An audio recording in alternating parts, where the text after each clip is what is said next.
이 사람의 이 본성적 감정들이 여러 가지가 있을 텐데요. 그 중에 질투, 부러움, 이런 감정도 본성적 감정 같아요. 질투라고 하는 것과 부러움은 좀 비슷한 것 같지 않습니까? 근데 어느 쪽이 조금 더 그 문제가 있는 감정 같아요? 부러움이라고 하는 감정과 질투라는 감정은 비슷한 면이 있지만 질투라는 감정 속에는 두려움이 들어가 있고 불안함이 들어가 있습니다. 그래서 부러움을 넘어서서 질투 쪽으로 가게 돼서 그 질투가 흘러가는 것을 그저 제어하지 않고 어느 시점에서 막지 않으면 그것은 두려움과 불안함으로 가게 되고, 두려움과 불안함이 계속 가게 되면 조금 어려운 또는 그 잘못된 결정과 행동으로 이어질 수가 있다라고 하는 겁니다. 이 덴마크 심리학자 일자 샌드라고 하는 분의 말에 의하면 질투는 갈망, 뭔가 바라는 거죠. 갈망과 욕구와 그리고 자기가 발휘하지 않은 어떤 재능들이 이렇게 막 혼합해져 있는 그런 감정인데 굳이 이것을 수치스럽게 생각할 필요는 없다, 이렇게 이야기합니다. 그러니까 질투는 본성적 감정일 수 있기 때문에 모든 사람에게 예외가 아닐 수가 있습니다. 어떤 상황이 딱 되면 본능적으로 딱 들어올 수 있습니다. 근데 문제는 이것이 어느 시점에서 제어되지 않고 극복되지 않고 내버려둬서 그 불안함과 두려움이 막 커지게 되면 이것은 수치스럽고 또 나쁜 결과를 가질 수밖에 없어요. 그러니까 잘 관리해야 됩니다. 어떻게 해야 됩니까? 이 부러움과 이 질투라고 하는 것은 내가 도달하지 못하는 어떤 수준을 전제하고 있는 거기 때문에 그 수준에 도달하기 위해서 내가 노력을 열심히 해서 도달하면 그건 없어져요. 도달하면 없어집니다. 그러나 도달할 수 없는 그 어떤 것에 대한 감정이라 그러면은, 도달할 수 없는 거라 그러면 놓아줘야죠. 그 감정을 놓아줘서 어디 흘러가게 만들어야 됩니다. 그러나 이것이 쉽지는 않은 거예요. 어느 해결 안 되고 제어되지 않고 극복되지 않으면 툭툭 나오게 된단 말이죠. 툭툭 나오게 됩니다. 그리고 이런 감정은 또 특징이 있습니다. 감정은 내 마음을 솔직하고 정직하게 반영하는 것이지만 결과를 책임지지는 않아요. 왜냐하면 감정은 또 날아가 버립니다. 굉장히 강력한 또는 또 아주 불편한 상황을 만들어 놓고 휙 날아가 버리는 게 감정이란 말이죠. 그러니까 제어도 해야 되고 극복도 해야 됩니다. 근데 사울은 그 점에서 실패한 거예요. 잘하지 못한 거예요. 사울이 어느 날 혜성과 같이 등장한 다윗을 보고 이 감정이 막 생기는 거예요. 부러운 감정을 넘어서서 질투라는 감정으로 발전합니다. 이 마음 속에는 두려움이 있고 불안함이 있는데요. 이것을 어느 시점에서 제어하지 못하고 극복하지 못하고 내버려두니까 자꾸 이 감정이 커집니다. 자꾸 이 감정이 커지니까 내 견고한 마음을 이렇게 벌려놔요. 내 마음에 틈을 만들어요, 이 감정이. 그러니까 그 틈을 타고 누가 들어옵니까? 악령이 들어와요, 악령이. 악령은 눈에 보이지는 않지만 아주 사악한 세력이에요. 그래서 한 사람을 파괴시킨단 말이죠. 다윗에 대한 사람들의 칭송이 있죠. 다윗이 죽인 자는 만만이고 사울은 천천히다. 그렇게 사람들이 노래합니다. 다윗의 그러한 골리앗을 무찌르고 블레셋을 제압하는 그런 용맹스러움과 그 지도력을 보고 사람들에게 칭찬합니다. 사울의 마음에 이것이 부러움이 생기는데 이걸 넘어서서 질투의 감정이 되고 그 질투 속에 뭐가 들어가요? 불안함과 두려움이 막 들어가게 되는 것입니다. 그래서 다윗을 픽업을 해서 본인 주변에 둡니다. 경호실장 역할을 하게 만들고 또 자신이 힘들 때 수금도 타게 하고 이렇게 하는데, 그런데 그 마음을 제어하지 못하고 이 다윗을 죽여야 되겠다, 이런 마음까지 생기는 거예요. 창을 던져가지고 죽이려고. 그러다 다윗이 가까스로 피하죠.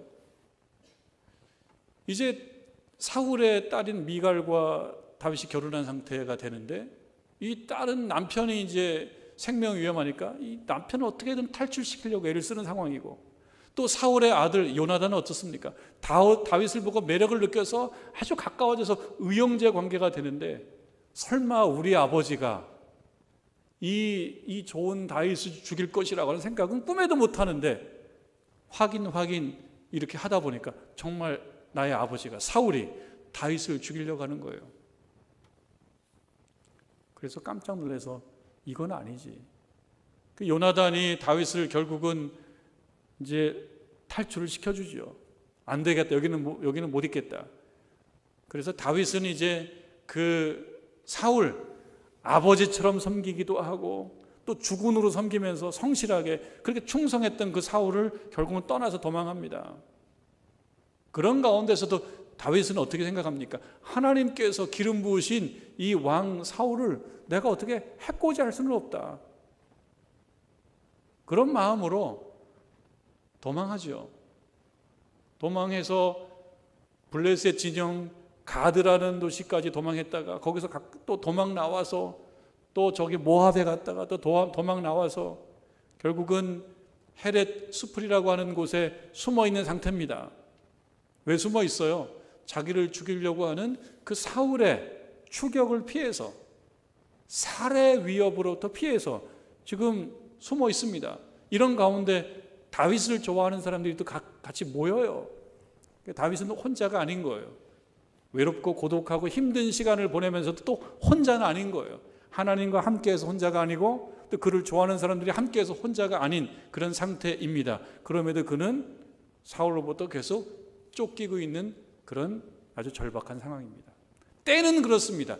그런 상황인데요, 23장 1절 오늘 읽은 말씀이죠. 그런 상황에 사람들이 다윗에게 한 소식을 전해줍니다.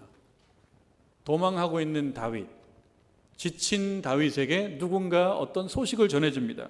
이 소식이 이런 거예요. 이르되 보소서,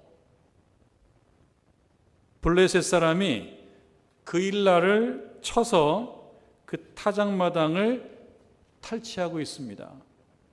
그일라는 말하자면 변방 도시입니다. 그리고 블레셋과 이스라엘의 어떤 접경에 있는 마을입니다. 그리고 다윗이 있는 곳에서 멀지 않은 곳에 있습니다. 이 블레셋은 이스라엘과 늘 앙숙관계에 있죠. 그래서 오랫동안 싸워온 그런 나라입니다. 그런데 이 블레셋이 그일라라고 하는 그런 마을, 그일라라고 하는 도시를 침략합니다. 아마도 때는 추수해서 곡식을 잘 쌓아놓고 이제 모든 땀과 노력의 어떤 열매를 결실하는 그런 때인 모양인데요, 이것을 공격해서 탈취해가는 거예요. 이런 소식을 다윗이 전해 들은 겁니다. 이런 문제가 생기면 이 문제는 누가 해결해야 됩니까? 이건 누가 해결해야 되죠? 왕이 누구죠? 사울이 해결해야 되죠. 사울에게 이 소식이 들어가고 사울이 이 소식을 해결해야 되는데, 사울은 지금 뭐 하고 있습니까? 아주 중요한 일을 하고 있죠. 무슨 중요한 일?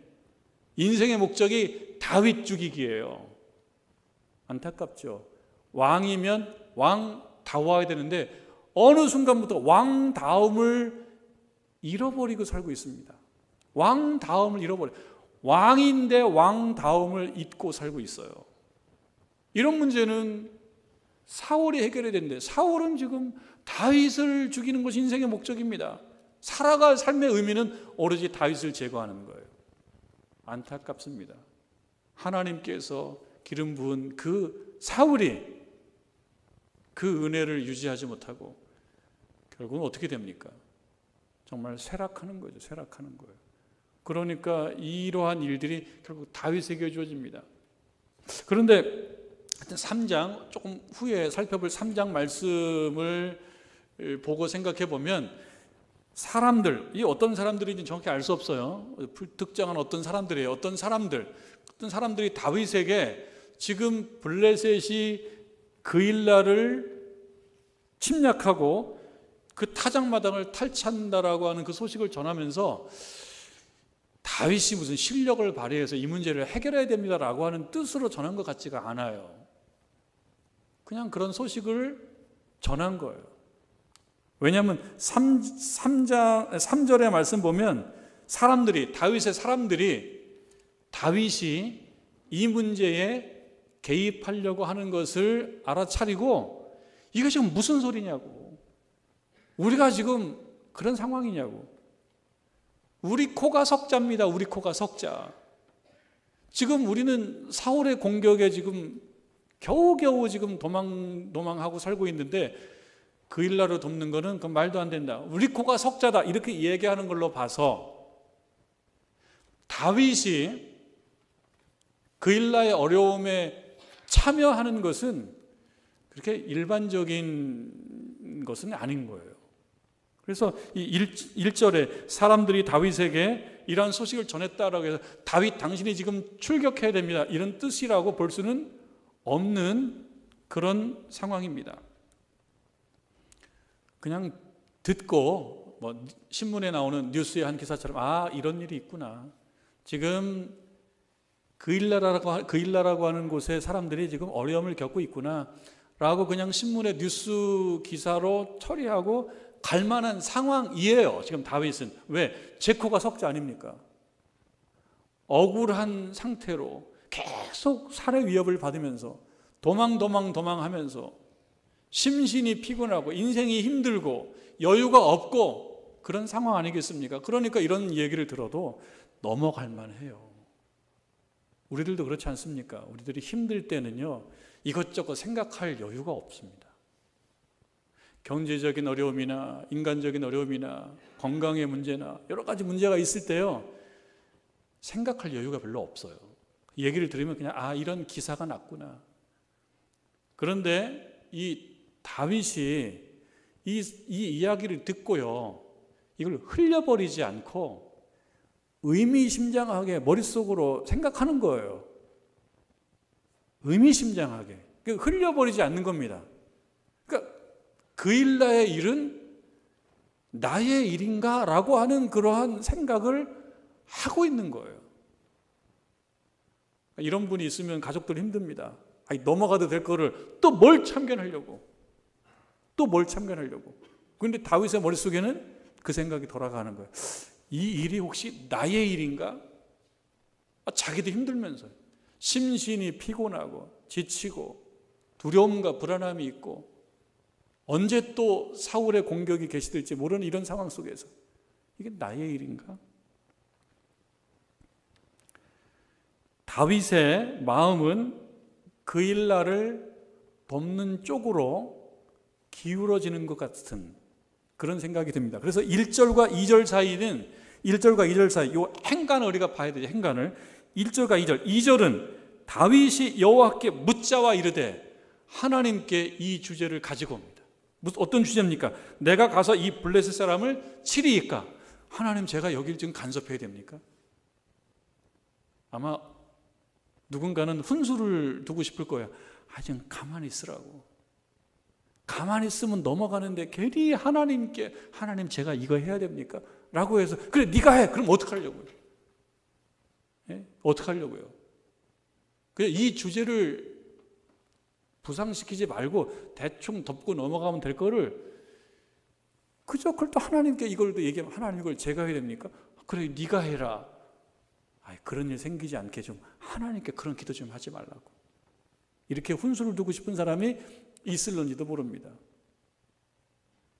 근데 1절과 2절 사이에 다윗은 자기 마음속으로 이 문제가 혹시 내일일 수도 있다 이렇게 생각하고, 힘들고 어렵지만 내가 관여해야 될 문제일 수 있다 생각하고 하나님께 이 문제를 가지고 옵니다. 하나님, 제가 가야 될까요?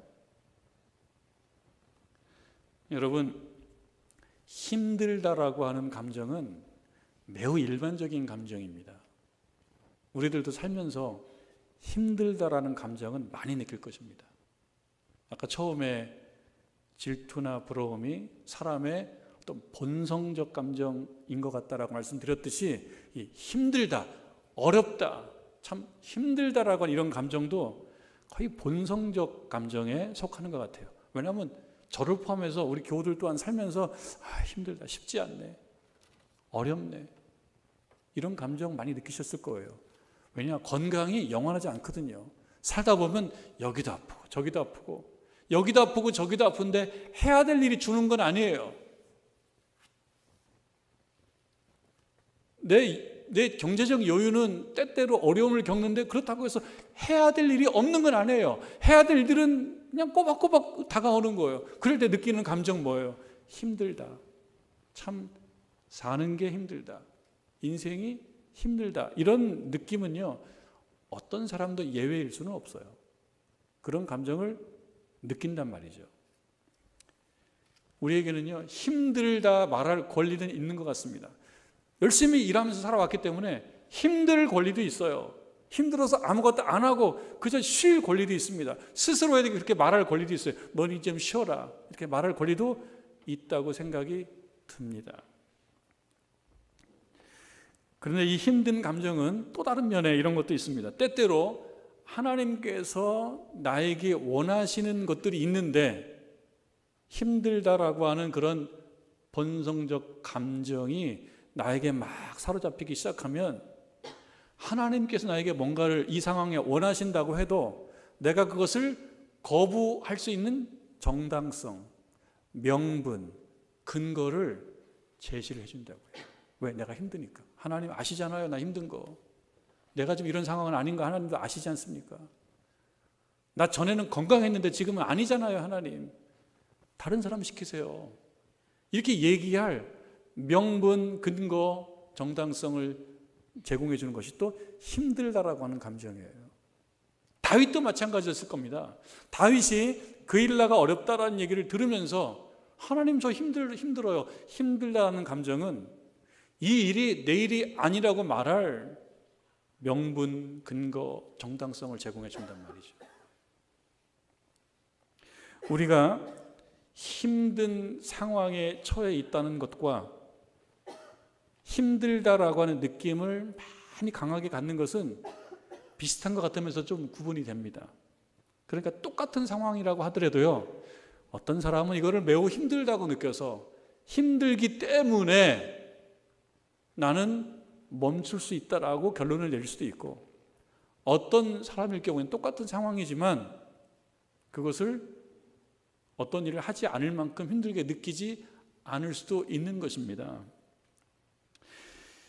이런 상황에서도 하나님께서 내게 원하시는 것이 있다라고 하는 거예요. 그런데 중요한 것은 힘들다라고 하는 그런 감정을 갖고 있음에도 그때에도 하나님께서는 나를 그저 두지 않으시고 너 가만히 있지 말고 뭔가를 하기를 원하시더라는 거예요. 여러분 그런 느낌이 들 때가 있지 않습니까? 하나님 제가 지금 여러 가지로 어려운 것은 나 개인적인 일뿐만 아니라 지금 상황도 그렇지 않습니까? 모든 상황이 그렇지 않습니까? 라고 내가 느낌에도 불구하고 그럼에도 하나님이 콜링을 할 때가 있어요. 부를 때가 있어요. 그럴 때 내면에 갈등이 생겨요. 내가 어떻게 해야 되냐? 그냥 못 본 척 하는 게 좋다. 못 본 척, 아닌 척, 모르는 척 하고 그냥 덮어도 사람들은 뭐라고 안 하겠지만 그럼에도 하나님은 거룩한 부담을 자꾸 주신단 말이에요. 그럴 때는 하나님께서 원하시는 것이 우리들 삶의 목적이 되어야 됩니다. 하나님께서 원하시는 것이, 하나님께서 내 마음에 생각나게 만드시는 것이 우리 삶의 의미가 되어야 합니다. 다윗이 힘든 것은 맞습니다. 그러나 그는 자신이 해야 할 일이라고 하는 생각을 한 거예요. 의미부여를 한 거예요. 내면의 그 목소리가 들리는 거예요. 근데 외면하지 않습니다. 그거를 의미심장하게 현실로 띄우는 거예요. 힘들어도 해야 한다라고 생각하는 것 같습니다. 다윗은 그런 마음을 하나님께 아뢰며 하나님께 묻습니다. 여러분 2절 말씀, 이에 다윗이 여호와께 묻자와 이르되, 다윗이 하나님께 묻습니다. 이 묻는다라고 하는 것은 이 주제를 덮지 않겠다는 거예요. 하나님과 나 사이에 공론화시키는 거예요. 그게 중요합니다. 하나님과 나 사이에 이거를 공론화시키지 않으면 그냥 덮어져요. 다윗에게 있어서는 그 일나의 문제지만 우리에게 있어서도 뭔가 있지 않겠습니까? 여러분께도 뭔가 있지 않겠습니까? 하나님께서 삶의 주제로 이렇게 던져주신 어떤 주제가 있지 않겠습니까? 이 주제를 하나님과 나 사이에 이걸 공론화시키지 않으면 그저 덮어진단 말이죠. 신앙의 여러 문제들이. 그래서 하나님께 나아가서 공론화시킵니다. 일이 커지고 있어요. 지금 다윗의 일이 지금 커지고 있어요.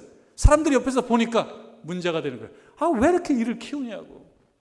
가만히 있으면 그냥 조용히 넘어갈 것을 굳이 얘기해서 공론화시켜서 하나님으로 하여금 이 사안에 대한 어떤 거룩한 의견을 하나님이 내시게 만들어요. 그럼 그걸 듣는 사람은요, 듣고 따라야 된단 말이에요.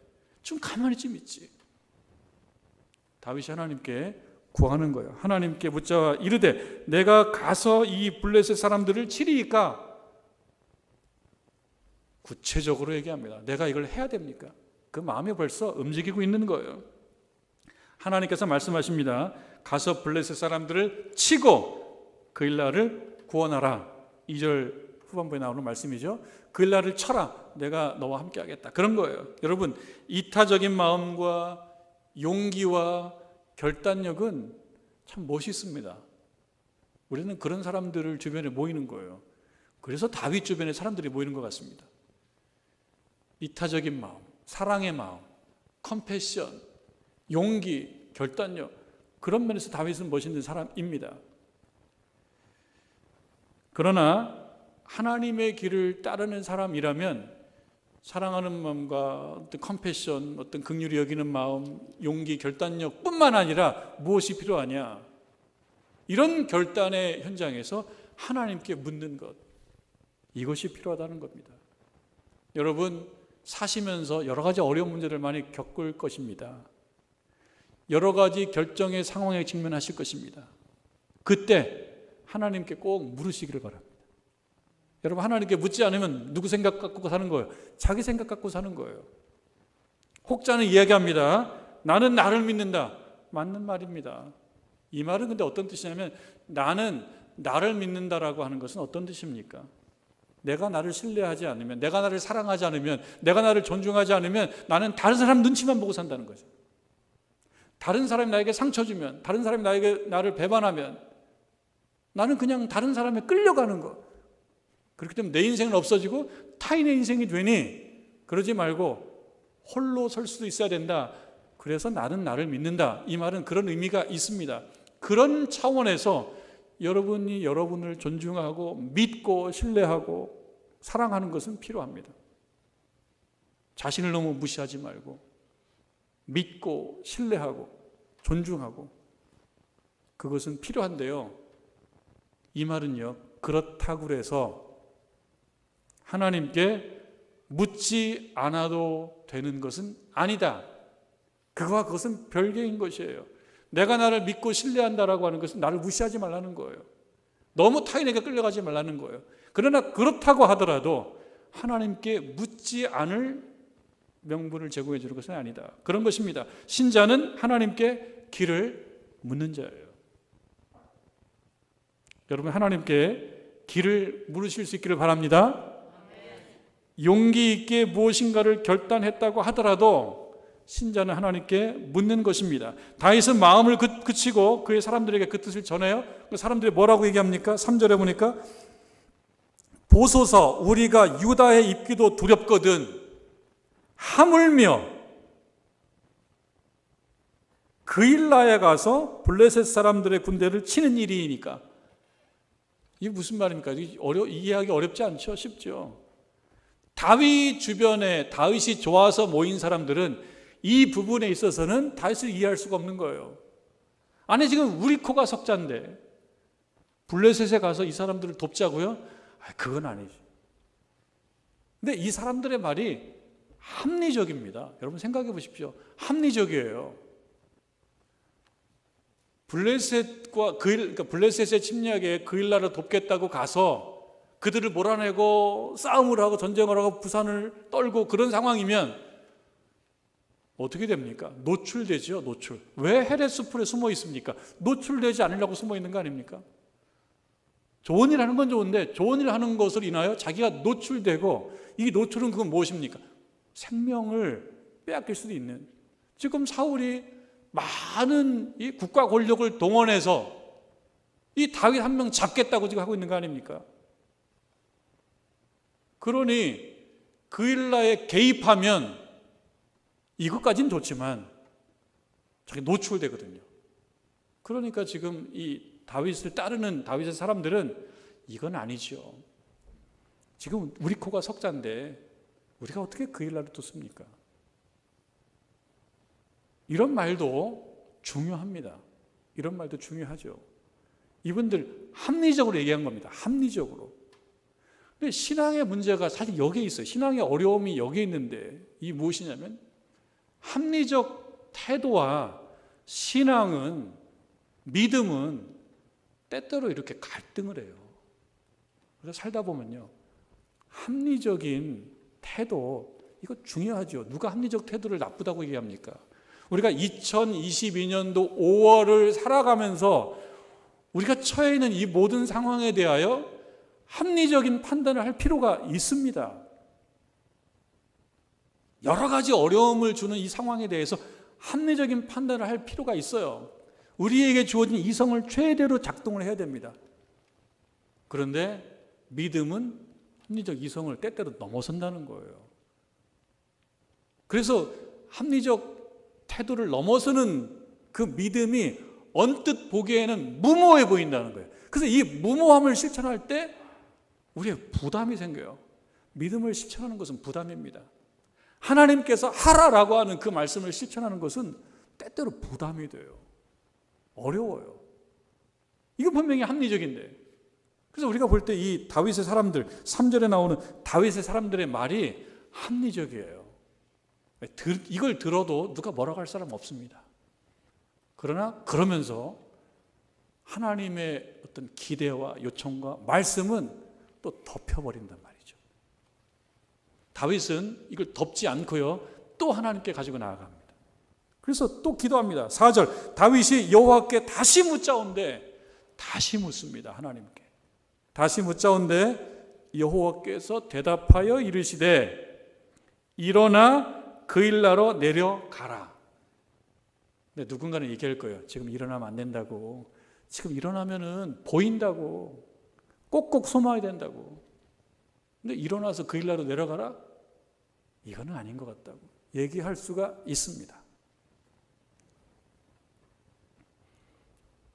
그런데 그 일이 있고 난 이후에 다윗이 하나님께 다시 묻고 하나님께서 일어나서 그 일나로 내려가라 라고 한 이후에 어떤 일이 이어집니까? 5절에 보니까 다윗과 그의 사람들이 그 일나로 갔다. 여기서 보면 다윗만 나오는 것이 아니고요, 다윗과 그의 사람들이 나와요. 다윗과 그의 사람들.